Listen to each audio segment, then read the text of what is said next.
यदि आपको ये बातें पसंद आईं तो आप इन्हें अवश्य ही आगे बढ़ाएं। आपके 1 या 2 बच्चे हैं और कभी कभार आप उनकी शरारतों पर झल्लाकर उन पर हाथ उठा देते हैं, तो जरा सोचिएगा कि एक शिक्षक इतने सारे बच्चों को कैसे संभालता है। आप खुद टीवी या मोबाइल में व्यस्त हैं, आपका बच्चा आपके पास आता है, आप उस अधखिले फूल को झिड़क देते हैं, जाओ भागो पढ़ाई करो।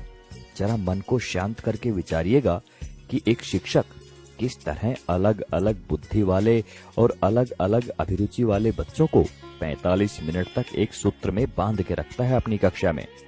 आपका बच्चा दिन भर गेम खेलता है, घर पर पढ़ता नहीं है, इसकी भी शिकायत आप शिक्षक से करते हैं।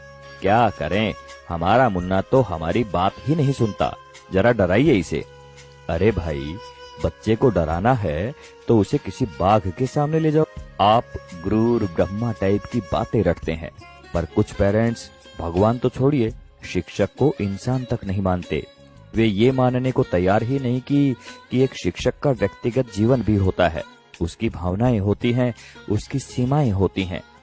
अन्य विभागों के कर्मचारियों की तरह शिक्षक सिर्फ एक वेतनभोगी ही नहीं होता, इसमें सिर्फ सेवा का आदान प्रदान ही नहीं होता, बल्कि छात्र शिक्षक के बीच तमाम मानवीय मूल्यों का भी आदान प्रदान होता है।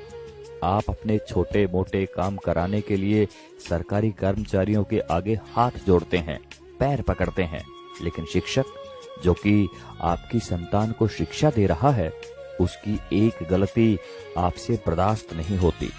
आपका बच्चा, वो बच्चा जिसके लिए आपने मंदिरों और अस्पतालों के जाने कितने चक्कर काटे होंगे, अगर एक ही चीज 3 या 4 बार पूछ ले तो आपके शरीर का तापमान बढ़ जाता है।